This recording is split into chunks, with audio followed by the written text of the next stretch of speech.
अस्सलाम वालेकुम दोस्तों, कैसे हैं आप? उम्मीद है आप खैरियत से होंगे। आप तमाम दोस्तों को बहुत-बहुत ईद मुबारक। उम्मीद है आपकी ईद बहुत अच्छी गुजर रही होगी। दोस्तों,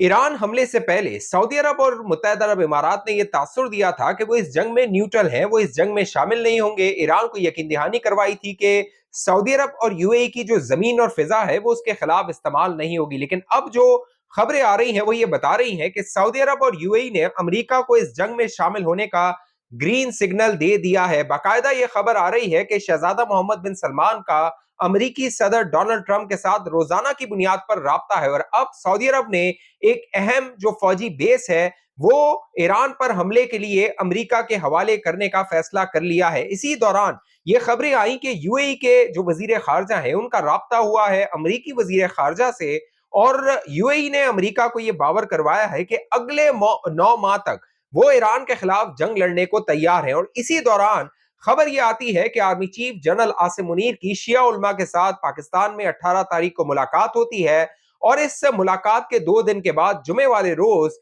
जो शिया उलमा इस मुलाकात में मौजूद थे वो मुख्तलिफ बयानात देते हैं और ये मुलाकात मुतनाजा हो जाती है। बाकायदा तासुर ये मिल रहा है कि पाकिस्तान के ऊपर सऊदी अरब की जानिब से दबाव है कि वो सऊदी अरब के साथ इस जंग में शामिल हो। क्यों? उसकी वजह यह है कि पाकिस्तान और सऊदी अरब के दरमियान गुज़िश्ता साल सितंबर में एक डिफेंस एग्रीमेंट हुआ था जिसके तहत एक मुल्क पर हमला दूसरे मुल्क पर हमला तस्वुर किया जाएगा। तो बज़ाहिर लग रहा है कि फील्ड मार्शल आसिम मुनीर ने ये जो मुलाकातें की हैं ये उस जंग में शामिल होने से पहले एक प्रिएम्प्टिव मुलाकातें हैं, प्रिएम्प्टिव मेजर्स लिए गए हैं। इस मुलाकात के बाद जो उलमा से की गई जो बयान जारी किया गया था उसमें कहा गया था कि किसी और मुल्क में होने वाले वाकयात की वजह से पाकिस्तान में इंतशार को बर्दाश्त नहीं किया जाएगा। अब जो सऊदी अरब है उसके हवाले से एक मशहूर अखबार है जो मिडल ईस्ट की खबरों को कवर करता है, मिडल ईस्ट आई के नाम से, उसने पूरी तफसील बयान की है कि कैसे अब सऊदी अरब जिस तरह ईरान ने उस पर हमले किए हैं, अमरीकी मफादात को वहां पर नुकसान पहुंचाया है, सऊदी अरब अब ये फैसला करने पर मजबूर हो गया है कि उसका बड़ा एक बेस, फौजी बेस जो कि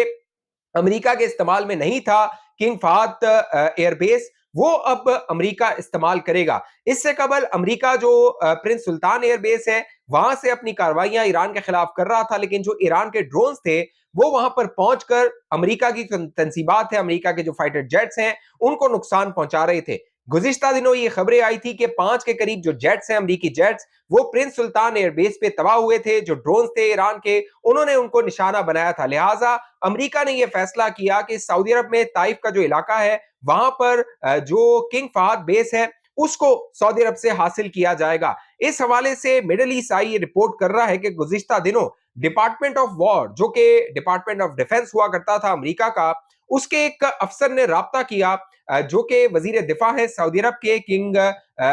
जो कह लीजिए मोहम्मद बिन खालिद बिन सलमान उनसे, और उन्होंने ये दरख्वास्त की कि हम ये जो बेस है इसको इस्तेमाल करना चाहते हैं और सऊदी अरब ने अब खबर ये है कि इजाजत दे दी है। सऊदी अरब के वजीर खारजा जो फैसल बिन फरहान है उनकी जानिब से जो बयानात आ रहे थे उनमें तलखी में इजाफा हो रहा था, सख्ती बाकायदा उनकी जानिब से सामने आ रही थी। वो इस बात का इजहार कर रहे थे कि सऊदी अरब मजबूर हो सकता है कि वो ईरान के खिलाफ फौजी कार्रवाई करे। तो बज़ाहिर अब ये लग रहा है कि ईरान के खिलाफ सऊदी अरब और मुत्तहदा अरब इमारात सेम पेज पे आ रहे हैं। हालांकि हमने देखा था गुज़िश्ता साल के आखिर में दोनों के दरमियान इख्तलाफात थे यमन और सूडान के मामले को लेके, लेकिन अब ईरान के खिलाफ दोनों एक हो रहे हैं। दोनों अमेरिका और इसराइल के साथ मिलकर ईरान का शायद मुकाबला करना चाहते हैं। जो अमेरिकी फोर्सेस हैं बाकायदा उनके बारे में तज्जिया किया जा रहा है कि अगर ये जो ईरान के खिलाफ जंग है ये लंबी होती है, ये तूल पकड़ती है, तो फिर ये जो किंग फहद एयरबेस है ये बहुत माविन साबित हो सकता है। इसकी वजह ये बताई जा रही है कि जो ईरानी ड्रोन है उनका यहां तक पहुंचना मुश्किल हो सकता है या उनको नामुमकिन बनाया जा सकता है जो उसकी जियोग्राफिकल लोकेशन है उसकी वजह से। दूसरी जानिब जो यूएई है वहां पर जिस तरह के हमले ईरान ने किए और कहा यह जा रहा है कि इसराइल के बाद सबसे ज्यादा जो हमले गल्फ ममालिक में किए गए हैं वो यूएई पर किए गए हैं ईरान की जानिब से। तकरीबन अगर हम तादाद देखें तो 2000 से ज्यादा जो ड्रोन्स और मिसाइल्स हैं वो यूएई पर फायर किए गए हैं। 368 के करीब बैलिस्टिक मिसाइल्स हैं, जबकि 1740 के करीब जो ड्रोन्स हैं वो यूएई की जानिब दागे हैं ईरान ने। लिहाजा यूएई के जो फॉरेन मिनिस्टर हैं उनके बारे में मिडिल ईस्ट आई रिपोर्ट कर रहा है कि उन्होंने राब्ता किया है मार्को रूबियो से। मार्को रूबियो जो सेक्रेटरी ऑफ स्टेट है अमेरिका के, और उनको कॉल करके ये पैगाम दिया गया है कि यूएई अगले 9 माह तक, 9 मंथ्स तक, 9 महीने तक जो ईरान है उसके खिलाफ जंग के लिए तैयार है। अगर अमेरिका ये फैसला करता है इस जंग को तूल देना है, तो बज़ाहिर ये नजर आ रहा है वो गल्फ ममालिक जिन पर ईरान हमले कर रहा था, बज़ाहिर लग रहा था कि ये सालिसी करवाएंगे, इस जंग को रुकवाएंगे। अब जो इजराइल का मंसूबा था कि इन गल्फ ममालिक को आपस में लड़ाया जाए, इनको मद्दे मुकाबल ईरान के लाया जाए, शायद उसको जो इजराइल था उस मंसूबे पर कामयाबी से अमल दरामद कर रहा है और वो कामयाब होता हुआ नजर आ रहा है। दूसरी जानिब जो कतर है, क्योंकि कतर जो है दोस्तों वो कोशिश कर रहा था कि मीडिएशन हो, मामला तय हो, लेकिन गुज़िश्ता दिनों जब इसराइल ने जो पारस गैस फील्ड है ईरान के अंदर जो कि जॉइंटली ऑपरेट होती है और दुनिया की सबसे बड़ी जो गैस फील्ड है उसको कहा जाता है, वहां पर हमला किया था इसराइल ने, और उसके जवाब में रासुल लफान जो कि कतर के अंदर गैस फील्ड है उसको निशाना बनाया गया था ईरान की जानिब से। तकरीबन जो कह लीजिए कि 3 से 5 साल लगेंगे ये जो कतर के अंदर डैमेज हुआ है इसको रिकवर करने में, और तकरीबन 17% जो कतर की गैस थी वो इस पे डिपेंड करती थी। रासुल लफान जो गैस फील्ड है वहां पर तो इतना बड़ा नुकसान कतर को हुआ है। कतर भी गुस्से में है जिस तरह की कार्रवाइयां ईरान कर रहा है, यूएई भी गुस्से में है, सऊदी अरब भी गुस्से में है, और बज़ाहिर नजर आ रहा है कि आने वाले दिनों में अगर अमेरिका इस जंग को तूल देता है, क्योंकि बाजार ये नजर आ रहा है कि जो डोनाल्ड ट्रंप है वो इस जंग से निकलना चाहता है, वो इस तरह के बयानात दे रहा है, स्टेट ऑफ हॉर्मोज जिसको बाकायदा जो ईरान है उसने बंद किया हुआ है, और जो ये गल्फ के ममालिक हैं बहुत परेशान है, दुनिया बहुत परेशान है, अमेरिका बहुत परेशान है। दुनिया का तकरीबन 20% जो ऑयल के जरूरियात हैं वो इस स्टेट ऑफ हॉर्मोज से पूरे होते हैं, और जो ये गल्फ के ममालिक हैं ये इसलिए भी परेशान है कि जिस तरह का रद्द-ए-अमल ईरान से आया है, अब इन्होंने जब ये फैसला किया, ग्रीन सिग्नल दिया अमेरिका और इजराइल को कि हम आपके साथ लड़ने को तैयार हैं, और बाकायदा हमने देखा गुज़िश्ता दिनों जो लिंडसे ग्रैहम जो कि बड़े कट्टर ईरान के मुखालिफ हैं, वो कहते हैं कि ईरान को दोबारा ग्रेट बनाना पड़ेगा, मेक ईरान ग्रेट, वो नारा लगाते हैं। उन्होंने बाकायदा शिकवा किया था कि जो अरब ममालिक हैं, गल्फ ममालिक हैं, ये ईरान के खिलाफ सामने क्यों नहीं आते। तो बज़ाहिर लग रहा है वो जो मंसूबा था वो कामयाब हो रहा है, और अरब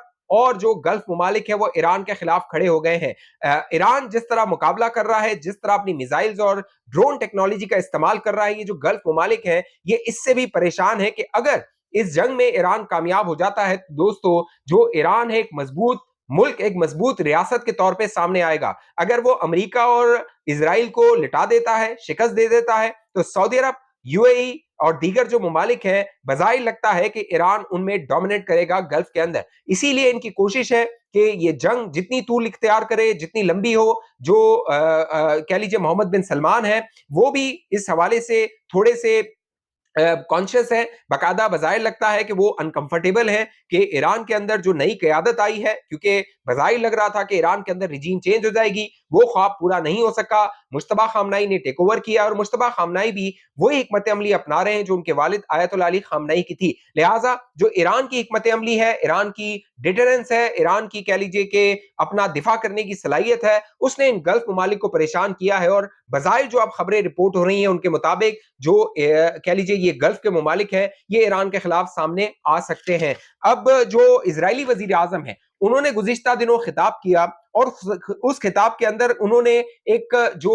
कह लीजिए अल्टरनेट है स्टेट ऑफ हॉर्मोन्स का वो दिया, और उन्होंने कहा कि ये जो गल्फ के ममालिक हैं यहाँ से एक पाइपलाइन बिछा दी जाए, ये इसराइल से होती हुई गुजरे और आगे जो भी सप्लाई है उसको ये दे, चाहे वो यूरोप के अंदर दे, एशिया के अंदर, या दीगर जो ममालिक हैं जहां पे ये सप्लाई होती है वहां पे इसराइल के अंदर से ये पाइपलाइन को गुजारा जाए। अब असल में मकसद ये था जो इजरायली वजीर आजम है उसका कि जो गल्फ के ममालिक का एनर्जी रिसोर्सेज है उनका कंट्रोल इसराइल के हाथ में आ जाए, और इसराइल इनको ब्लैकमेल कर सके, वो पाइपलाइन को बंद कर दे, पाइपलाइन को चौक कर दे, पाइपलाइन को डैमेज कर दे, ये मामला उनके साथ हो। लेकिन मेरा नहीं ख्याल कि शायद गल्फ के ममालिक इस पर राजी होंगे। दूसरी जानिब जो पाकिस्तान है उस पर दबाव में इजाफा होगा आने वाले दिनों में कि पाकिस्तान को कोई बड़ा फैसला करना पड़ सकता है अगर ये जो जंग है इसी तरह चलती रहती है। जिस तरह यूएई कह रहा है अगले 9 माह तक ये जंग जारी रखने को वो तैयार है, तो बज़ाहिर लग रहा है कि जो पाकिस्तान की पोजीशन होगी वो बहुत मुश्किल होगी। इसीलिए फील्ड मार्शल आसिम मुनीर ने ये मुलाकातें की हैं हालिया दिनों में, और उसका बड़ा लैशबैक आया है,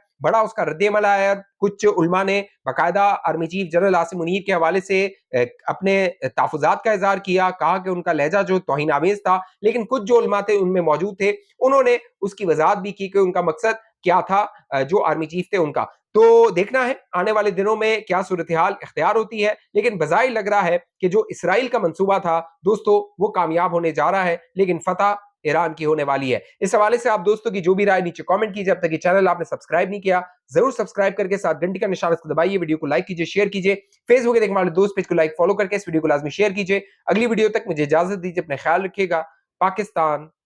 زندہ باد۔